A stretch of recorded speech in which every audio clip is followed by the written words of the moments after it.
Wednesday Addams. Wednesday Addams is the heart of the series, and she's exactly what you'd expect.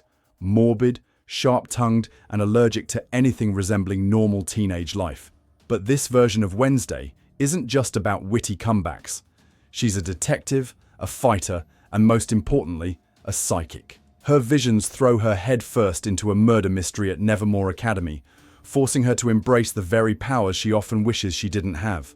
What sets her apart is her refusal to bend. Whether she's clashing with authority, brushing off friendships, or staring down literal monsters, Wednesday never compromises who she is.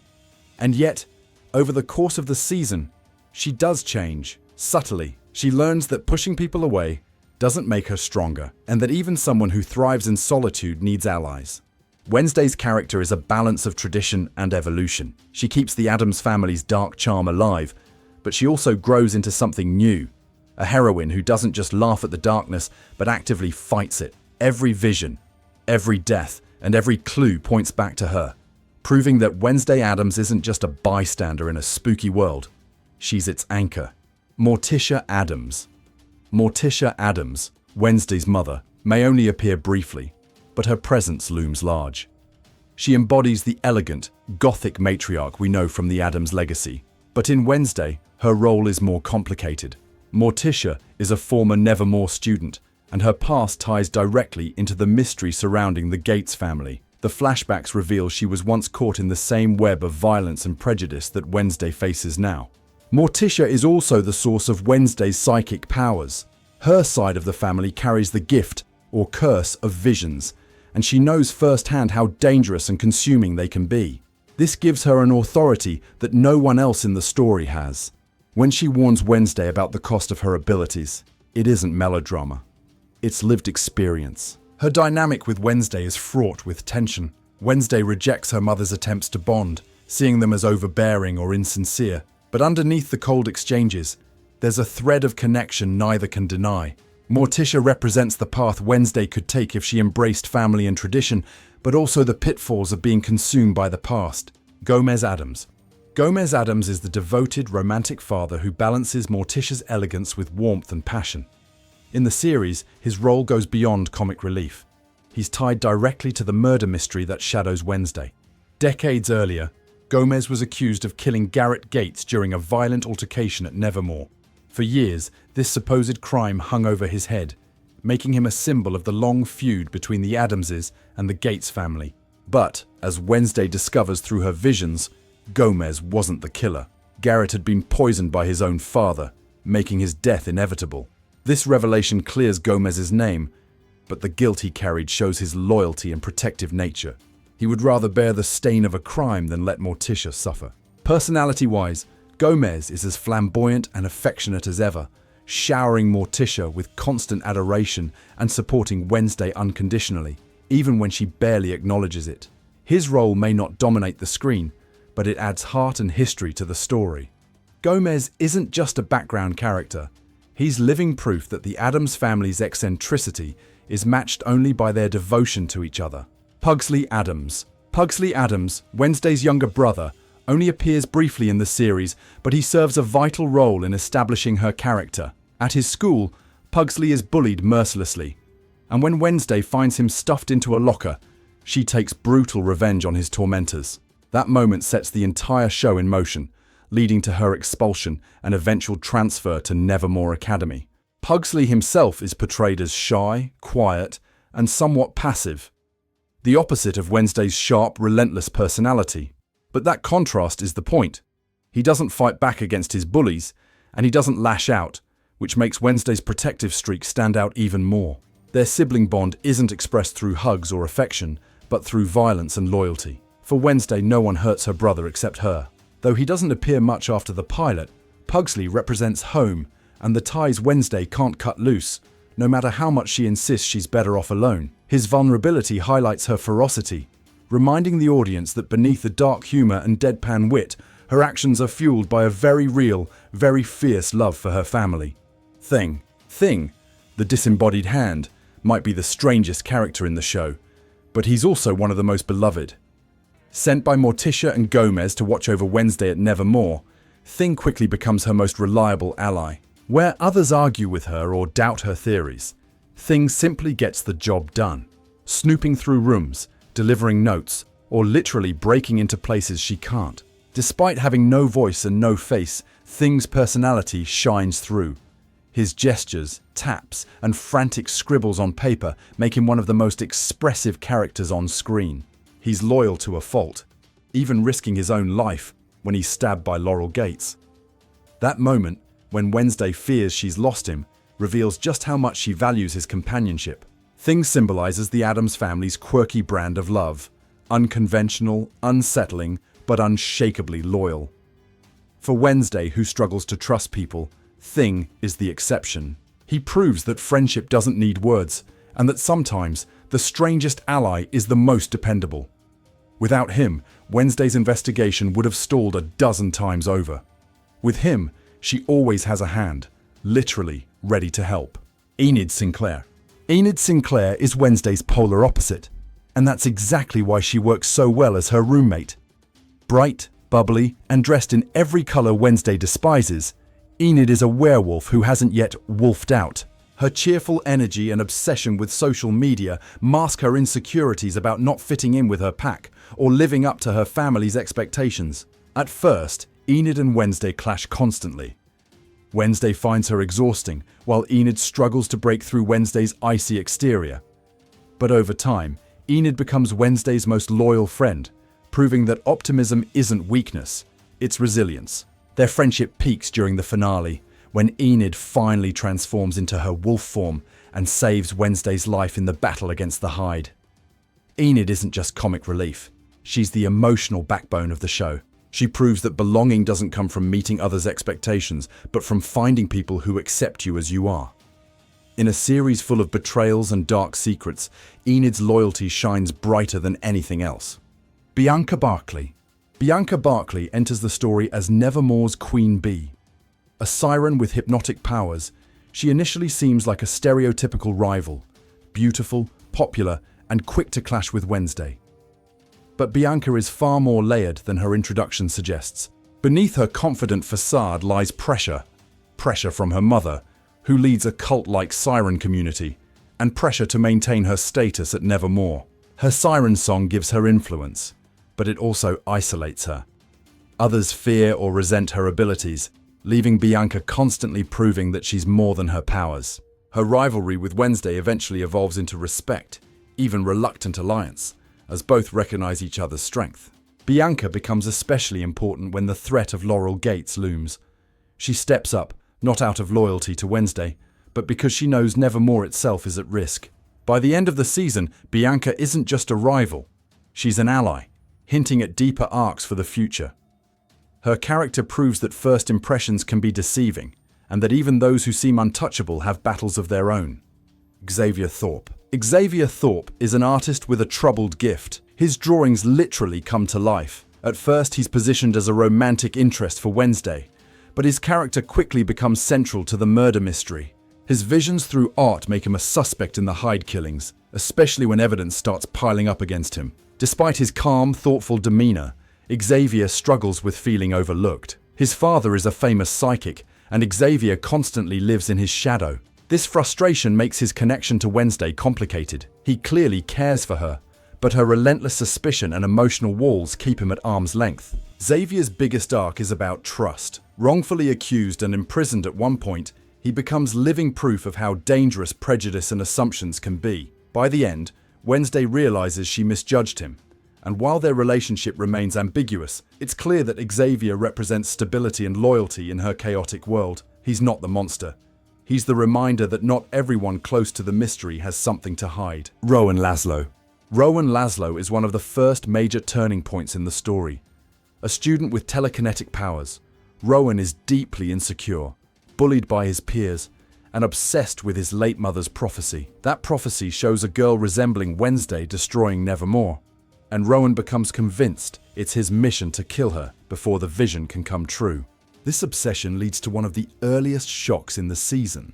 Rowan attempts to murder Wednesday in the forest. His attack is brutal and unexpected, but it also leads to the reveal of the Hyde, which kills Rowan before he can succeed. His death escalates the stakes and proves that Wednesday's visions are deadly serious. Rowan's role is short, but impactful. He represents how fear and prophecy can twist someone's judgment, turning them into a threat even when they believe they're doing the right thing. His arc sets the tone for the entire season. In Wednesday, no one is safe, and every vision carries weight. Ajax Petropoulos. Ajax Petropoulos is a Gorgon student and one of the show's lighter, more comedic characters. Awkward, shy, and endearing, he stands out as the opposite of the brooding Nevermore stereotype. His ability to turn people to stone with a glance is powerful, but Ajax mostly avoids conflict, sometimes to the point of hilarity. One of his most memorable moments is when he accidentally stoned himself in the mirror before a date with Enid, ruining their plans and highlighting just how human he really is beneath his mythological powers. This vulnerability makes him instantly relatable, even in a world filled with monsters. Ajax's relationship with Enid adds warmth to the show, balancing out the darker murder mystery. While he doesn't play a central role in unraveling the Hyde plot, his presence makes Nevermore feel like a real school, with friendships, crushes, and awkward teenage moments. Ajax may not be a hero or a villain, but he's proof that not every outcast needs to be defined by tragedy. In a series that thrives on intensity, his easygoing nature is a welcome relief, reminding us that humor and lightness have their place even in the darkest of stories. Yoko Tanaka. Yoko Tanaka is one of Nevermore's quieter but still memorable students. A vampire with a sharp style and cool demeanor, she's part of Enid's friend group and represents another side of Nevermore's supernatural diversity. While she doesn't get as much screen time as Enid or Bianca, her presence adds texture to the Academy's student body. Yoko embodies confidence without needing to say much. She's laid back, self-assured, and acts as a balancing force within her group of friends. Her vampire heritage is played more casually than dramatically. There are no tragic backstories or heavy arcs. Just the fact that she exists in this world where outcasts come in many forms. Though she doesn't impact the murder mystery directly, Yoko highlights how Nevermore is more than just a school for the main characters. It's an entire ecosystem of outcasts, each with their own identities and stories. She also helps underline the series' theme of belonging, showing how some students, unlike Enid or Rowan, don't constantly struggle with who they are. Yoko simply is, and that stability makes her a subtle but important part of the Nevermore cast. Principal Larissa Weems. Principal Weems is the headmistress of Nevermore Academy, and she embodies authority, elegance, and an unshakable loyalty to her school. A shapeshifter by ability, she's always in control of her image, projecting perfection while juggling the constant conflict between Nevermore and the nearby town of Jericho. Her relationship with Wednesday is tense but layered. On one hand, she recognizes Wednesday's talent and potential, but on the other, she sees her as a constant disruption. Despite their clashes, Weems is protective of her students and determined to shield Nevermore from outside threats. This often puts her at odds with the sheriff and other town authorities who distrust outcasts. Weems' history at Nevermore connects her to Morticia, adding a subtle thread of rivalry. She's a character who has always lived in the shadow of others but fought her way to the top. Tragically, her devotion to her school becomes her undoing. In the end, she's betrayed and killed by Laurel Gates, proving that even the strongest figures in this story aren't safe. Weems represents order in a world of chaos, and her death leaves a vacuum that ensures Nevermore will never be the same. Dr. Valerie Kinbut. Dr. Valerie Kinbut is the town's therapist, assigned to Wednesday in an effort to keep her under control.